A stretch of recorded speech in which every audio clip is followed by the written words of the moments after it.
Have you ever been invited to someone's house last minute, or maybe you forgot you were going somewhere and you need to bring something? A very quick, kind of last minute dish, appetizer, snacky type of item to bring?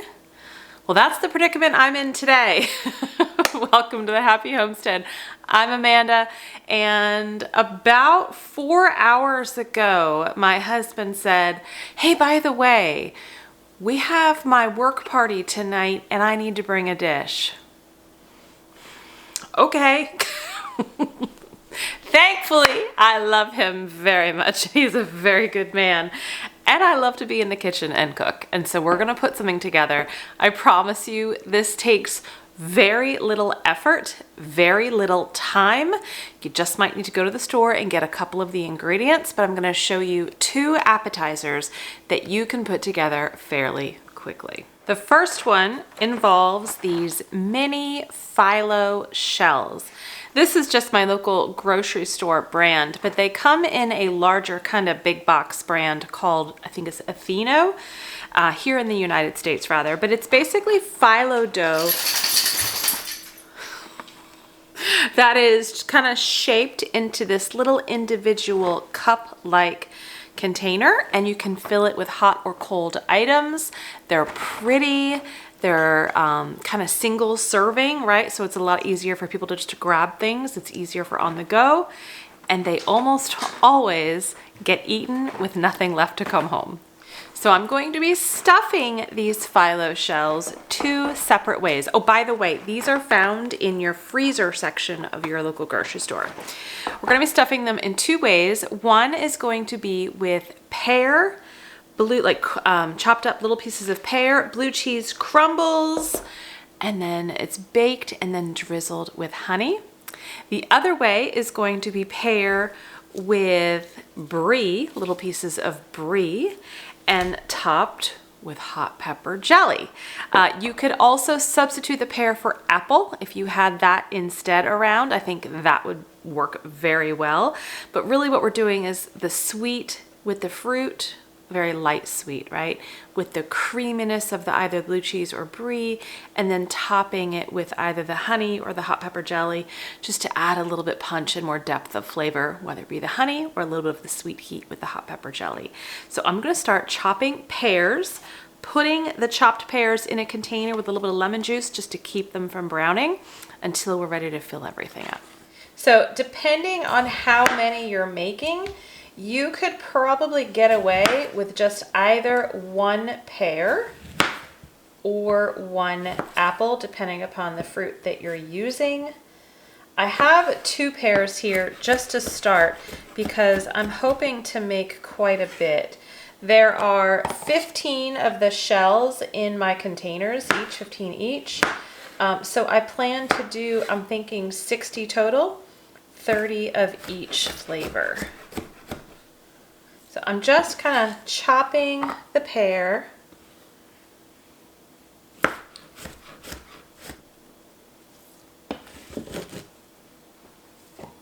Plus, if you know, if you've been following along with the channel, I recently got 20 pounds of organic pears for $20 on my last Azure drop. And so I am a huge fan of just using what you have, right? Do not go buy ingredients if you don't have to. So I was thinking about, what can I make that is a little bit different that maybe nobody else will be bringing? That way, this is just a little bit different. Again, little sweet, little savory, and it requires minimal effort and minimal output of dollars. So by thinking about, what do I have on hand? These little Pho cups are so versatile. And I got this idea from my mother. I don't even know how many years ago, and I know she sometimes watches these videos, so hi Mom. But she, I think, got this idea from my aunt, I think, many years ago, probably at least 15 or so years ago, and then I got the idea from my mom. Because again, they're pretty, they're easy, and they're just different. Okay, 2 pears are cut, fills this container. I'm just gonna add a little lemon juice to keep them from browning. But you can see, right, that we don't need more than 1 or 2 pieces of fruit depending upon the size of the fruit either.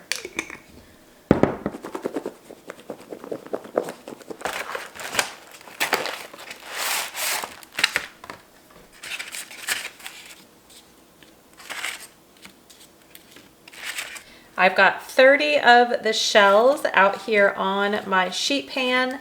I am just going to start putting a couple of pieces of the chopped pear in each.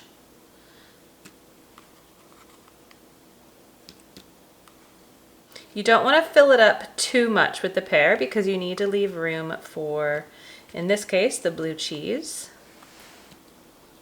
And these shells are already somewhat cooked. I mean, you're going to be putting this in the oven anyway, just to kind of heat it through, but it's nothing that you have to worry about with anything being raw. Okay, I'm now going to also be sprinkling in some blue cheese crumbles. Now, if blue cheese is not something you're a fan of and you don't want to use it, you could certainly try like crumbled goat cheese. I think that would be a good substitution. Possibly a camembert or any other type of mild brie. But we're going to be doing brie with the next 30. All 30 are done. We're not going to drizzle with the honey until we bake these for just a few minutes in a 350-degree oven. But we're going to put this aside and go to the next 30. Okay, I've got the next 30 shells already on a new sheet pan. I have a very small wedge of brie. This is a medium brie, so it's medium stinky. You can buy mild brie, medium, and you can buy more stronger flavored brie. So go with whatever you think is best for yourself, for your audience that you're serving this to.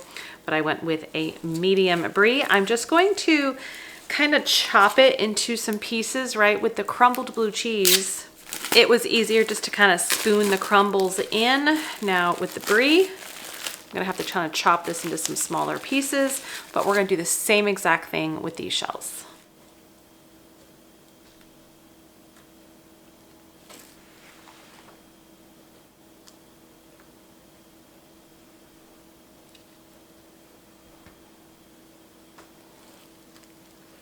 Okay, those 30 are done.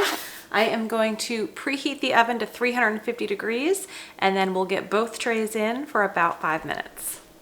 All right, we've got 1 minute left. I put them in for 5-ish, 6-ish minutes. I think I put the timer on for 5. We're gonna check and see how they look. You just want the cheese to be really melty.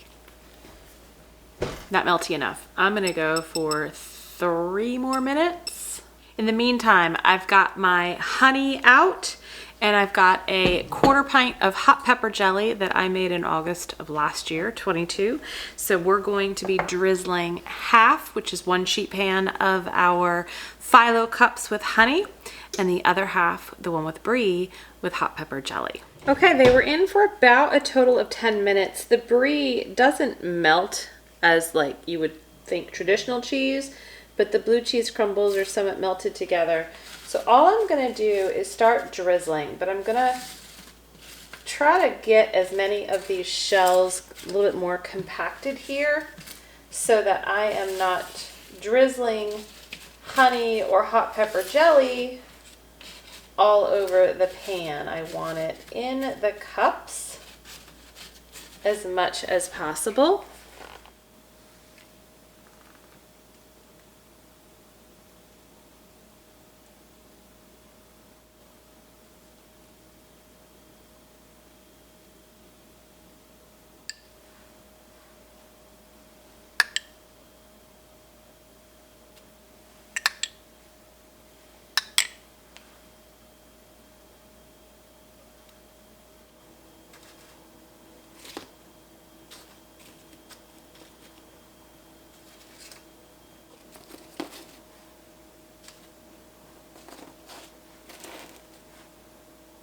All right, so appetizer number 1 is done. It took no time and effort at all. I've already got it plated in my little to-go container, and that's done. So we're gonna work on the second one, which again is gonna be just as easy and delicious. I am going to be doing a cheese hot pepper jelly dip spread. Now normally what you see with people do with hot pepper jelly is they just take a block of cream cheese, throw it on a plate, maybe it's room temperature, and then drizzle hot pepper jelly around it, and you take some sort of cracker and just kind of dip it in. I'm going to do it a little bit differently today, not so much that it changes the flavor much, but I think it changes the presentation a little bit. I also have a little bit left of homemade goat cheese. It's actually a Chev culture with cow's milk. So it was an experiment to do the Chev culture with cow's milk since I don't have goat's milk, and it worked and it's delicious. So I'm actually gonna mix some of this in as well. So the first thing I'm gonna do is just put my Chev and my cream cheese, my 1 block of cream cheese, in a bowl, and I'm gonna add my Chev to it. There's a little bit of dill in here. You might see some green in the Chev, and it's because I had added some fresh dill, but I'm not worried about that with the dip. Just gonna take a clean spoon and kind of mix this up together. The more room temp and soft your cream cheese is, the easier this will be. Do you like all of our gingerbread houses? And Elf made his appearance last night on my son's gingerbread house. They're supposed to be, it's 2 barns and 2 chicken coops. We got the kits at Tractor Supply and they were so cute, but the coops were clearly the easier ones. The barns were actually quite difficult. My daughter's barn totally fell apart.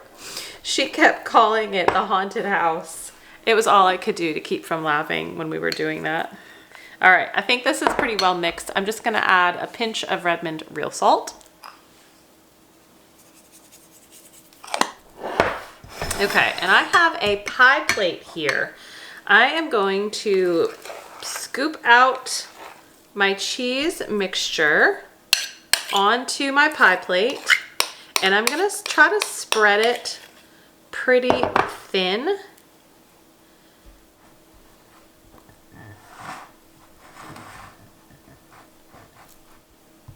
And I'm gonna try to make the center just a little bit deeper than the edge because I'm gonna be pouring the hot pepper jelly on top. And just for the presentation's sake, I'd like it to kind of stay in the middle and not pour out too much to the sides. But you could totally get fancy here with how you're pushing around the cheese and make a fun design in it too. Also gonna take my towel and just clean up some of the edges where maybe the cream cheese touched the glass. Because again, I kind of want it to look really clean on the glass. All right, I'm gonna take the rest of my hot pepper jelly and just kind of pour it in the middle, and I can spread it out as I want.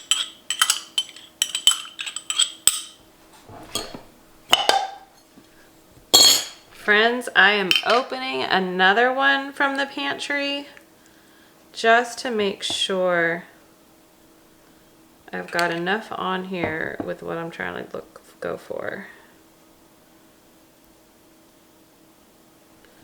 I think that's pretty good.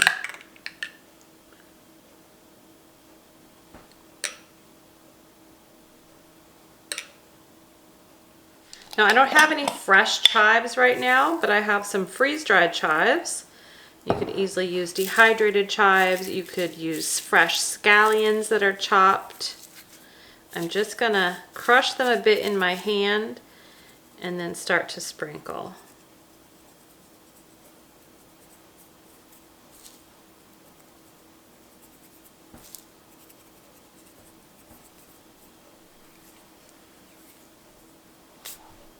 I think that is so pretty.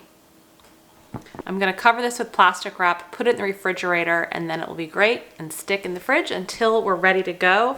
I've got some crostini that I purchased at the store when I had gone to buy the shells and the cream cheese.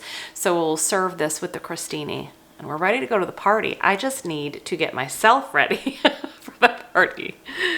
I hope this was helpful, and I hope you consider trying one of these 2 hors d'oeuvres whenever you're in a pinch, not just at the holiday season.